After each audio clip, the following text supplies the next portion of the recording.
In this video, I want to talk about my day trading strategy and I want to go over exactly how I trade.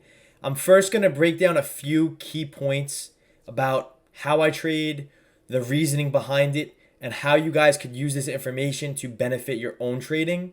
And then I'm going to show you a bunch of different trades and different setups that I actually have taken so you could see it on the chart visually and understand the setups, relating it to the points that I'm going to explain. Before we get into it, I definitely recommend everyone to follow me on Instagram at Ameritrade. I'll post a link in the description below if you do want to follow me on there. I post daily trading recaps along with very good trading tips and tricks that I guarantee you're not going to find anywhere else. The link is in the description below. You're seriously missing out if you're not following it. But now let's get right into the charts. First thing I want to say, and I want everybody to understand this, is there is no right way to trade. Everybody's looking for a holy grail, something that works out 100% of the time, and it's non-existent. Nothing is going to work out 100% of the time, and there is no right way to trade.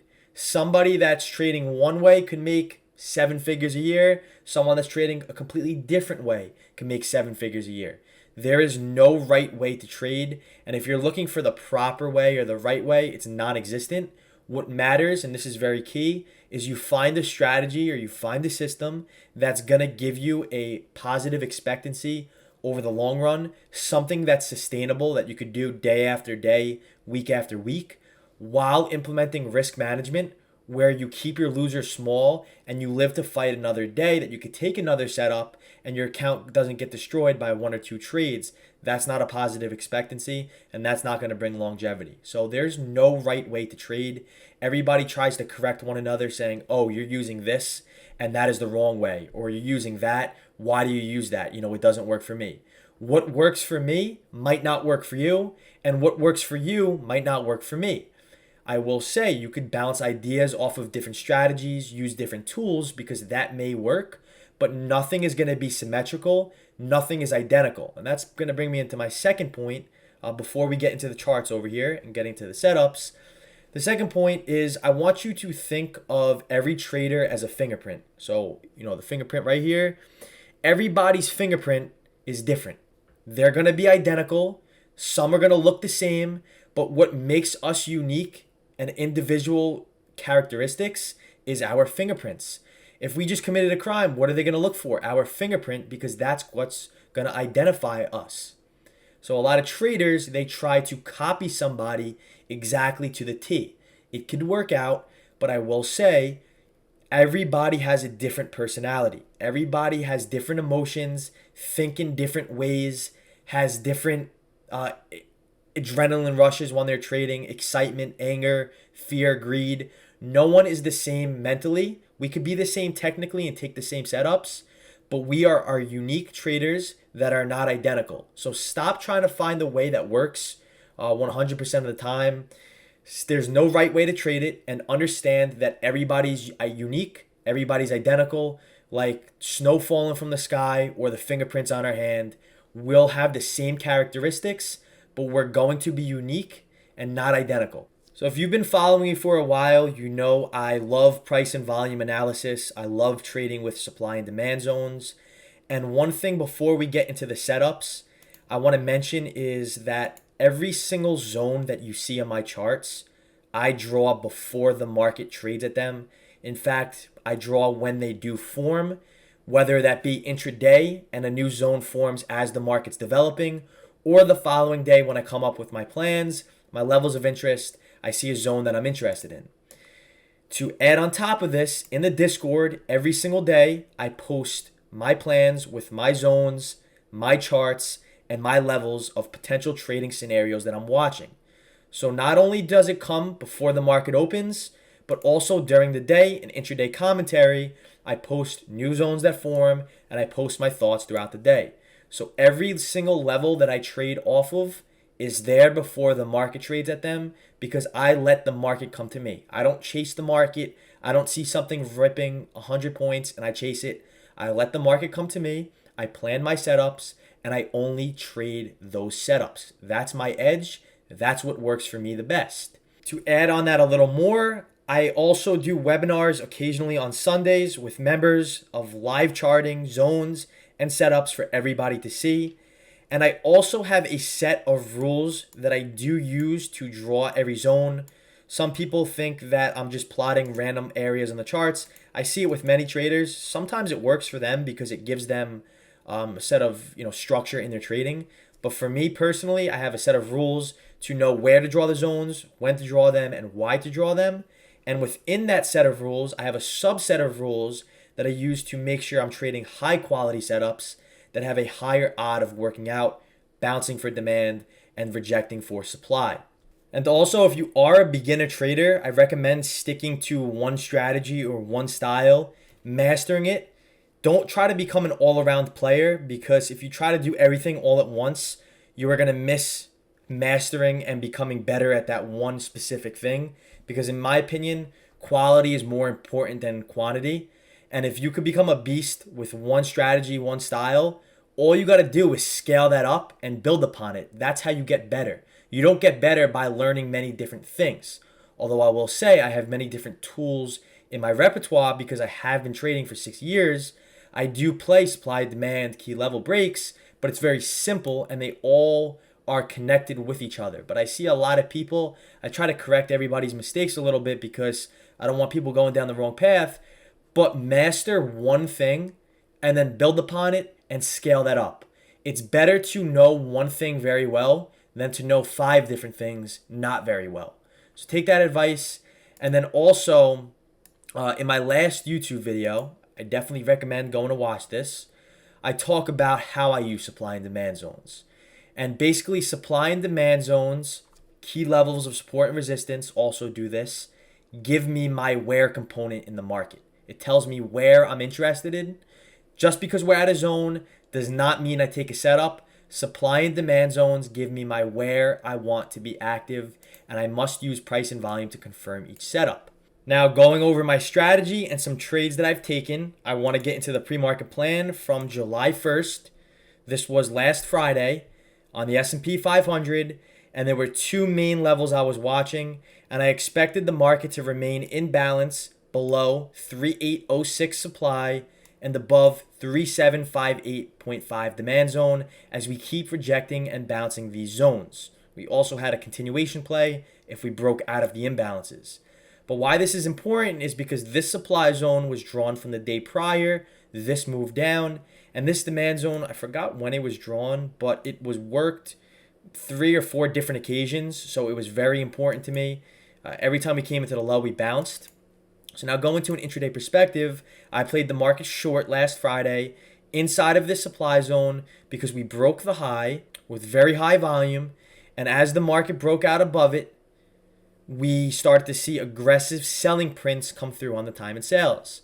Supply zone is my where. Price and volume analysis tells me my when to enter and why to enter this setup. So we broke the high, pretty heavy selling pressure. The market sold off, and on the tape, watching the time and sales, there were very aggressive market sell orders, which kept hitting the bid as we rejected off of the supply zone, and it gave me a comfortable risk, very small, about 10 points.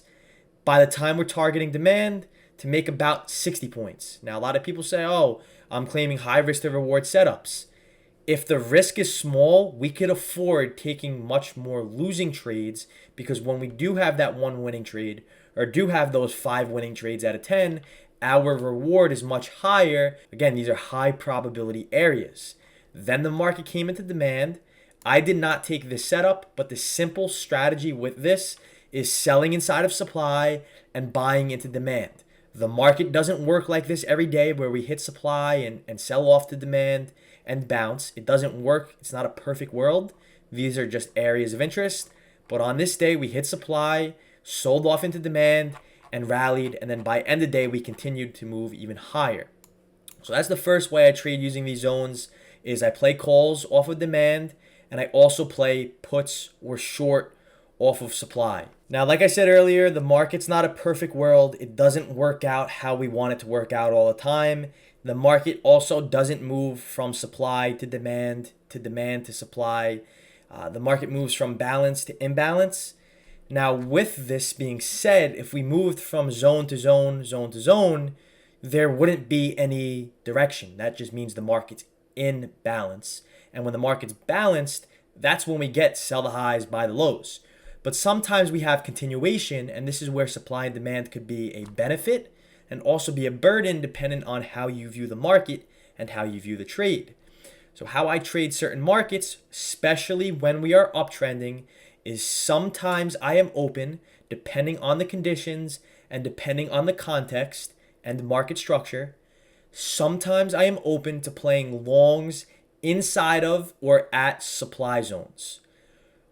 To add on top of this, a higher quality of a setup would be if we create demand inside of supply. That basically just says that at one point we had supply, sellers were present, sellers formed the imbalance, but now when price retests a supply zone and or we create new demand inside of that supply zone, now buyers are finding value at higher prices and the chances of continuation inside of supply is pretty high. So in this example, the next way I use these zones is I will long at or inside of a supply zone and maybe use the next zone to target if we don't have a lot of supply or resistance above. So the pre-market plan a few weeks ago, and again, I'm just using these examples on the S&P 500. It's the easiest to illustrate my point. This works in any market, any stock, any option. It doesn't matter what instrument you trade. I just explain what works for me the best. So simple plan. I was watching 3838 supply and 3805, 3789 area. I expect 3838 supply to be very tough to get above. And if we could break this level with strong buying volume, confirmed by the tape, again, price and volume, I'm open to playing longs and will target 3896, right? Bounced off the demand the day prior, and we had the 3805 area, which I'm going to extend this to the left, was the previous, I want to say, high where I came up with 3805. But then the market opened up, and look at the strong amount of buying pressure inside of this supply zone. So my thesis here was not only did we get confirmation by the tape, aggressive market buying, we had strong buying volume. This day, market leading equities were very strong. I think I even made a recap on my channel about this setup as well. Created demand inside of supply, strong buying pressure, and I knew if we got above 3838 supply, this was a key level that at one point in the past we rejected it very strongly, that if buyers prove themselves at supply, that's when we're going to get a continuation higher. And between 3838, we didn't have any supply, we didn't have any resistance until 3896. So that was the target for this setup. As I said, there's not much resistance above 3838. So that's another way I use it, is sometimes I'll use the zones or resistance, supply as magnets, saying, okay, if we get above X, then there's a high chance of Y trading or Z trading because there's not a lot of supply or resistance above this level. And this is a perfect example of this. Sometimes I will get long inside or at supply, targeting the next key area, inflection point above. Also, another way I trade is sometimes I will play short or play puts at or inside of a demand zone. Exactly what I just said before, the market now flip. So if the market is severely downtrending and it works best in downtrends, sometimes, demand zones are not going to find buyers.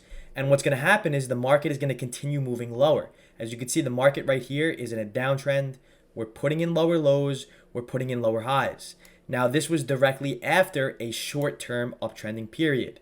Now, right now, I'm just drawing zones in random points to speed up this illustration, just to where I think they would be. I'm not drilling down in depth, but there would be zones around or near these areas. So when buyers are not buying at demand and we kind of let the market tell us its story, I don't like being a first buyer or first seller if it doesn't fit the context.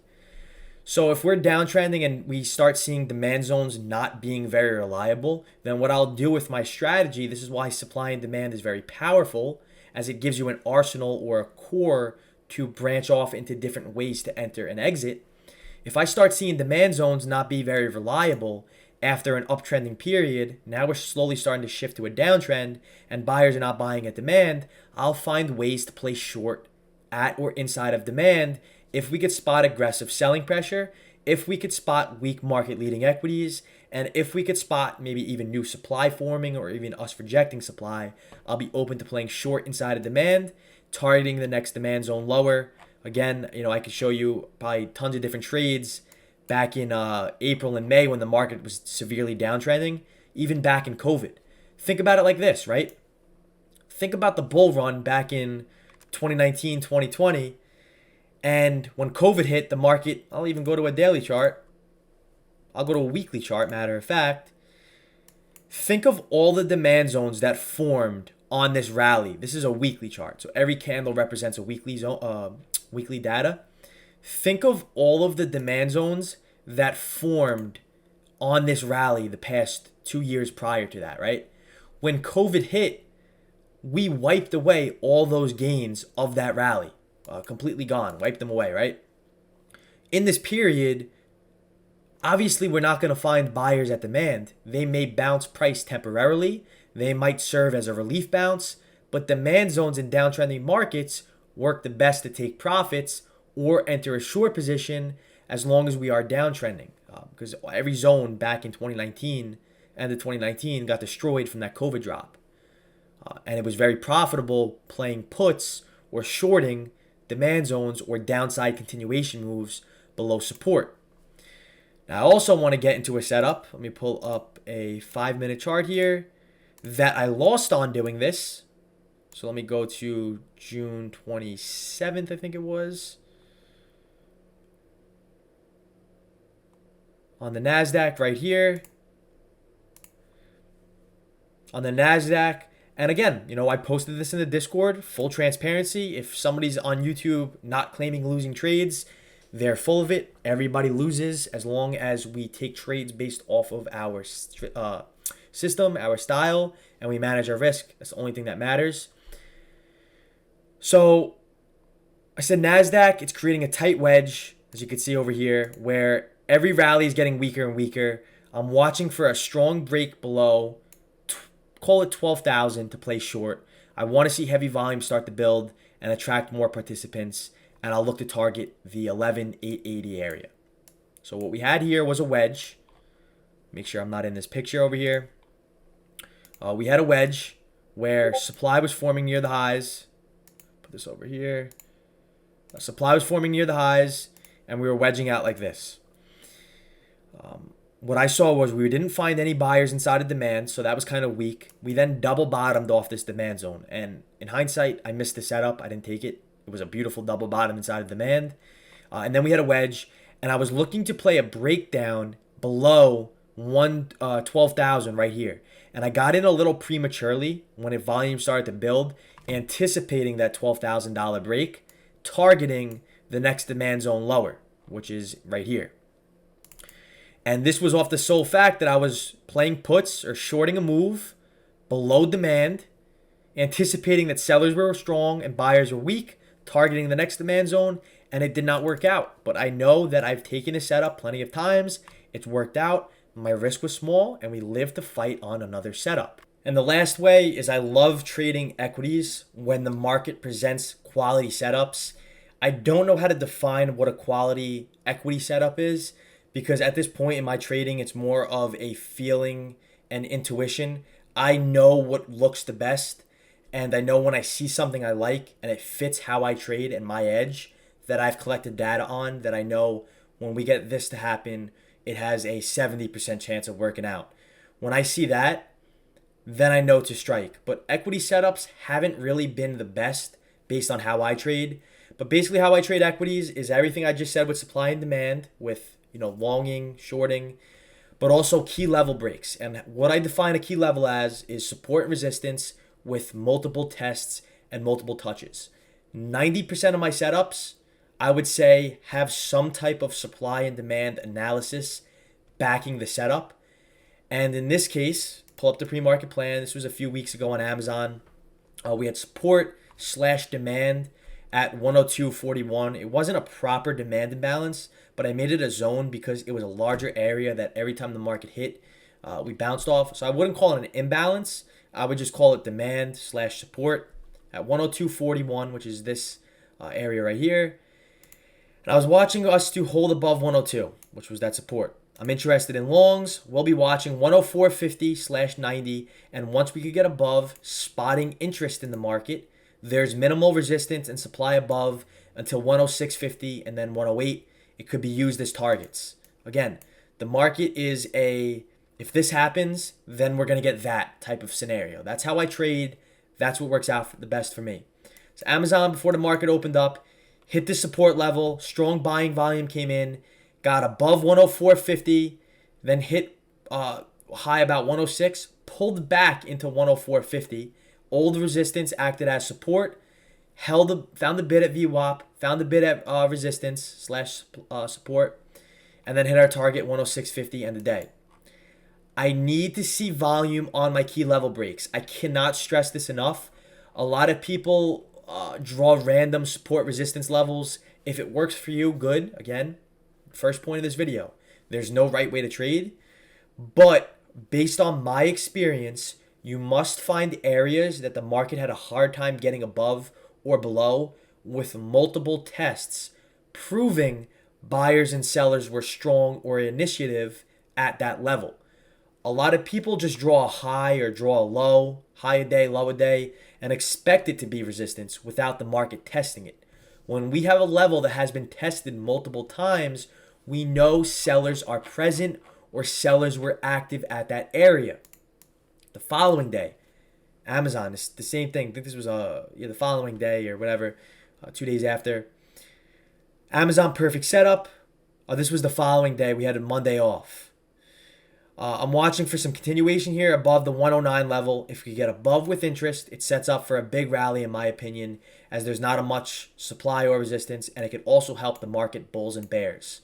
So I love using equities as an extra piece of confirmation for the S&P 500 and my NASDAQ analysis. But Amazon, same thing, strong volume, above a key level, very nice thick green candle for everybody that's going to comment thick in the comments now. Nice thick green candle and nice continuation for about 3 points after that move up.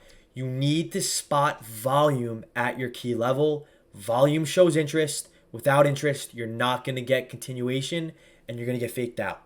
So this is basically how I trade, Many different ways to do it. Supply and demand could be a core. You could use it buying, selling, holding off, being patient. There's many ways to do it. There's not a right way. Develop your edge. Understand what you're doing is not the wrong way to do it. Just you have to build upon it. Scale it up.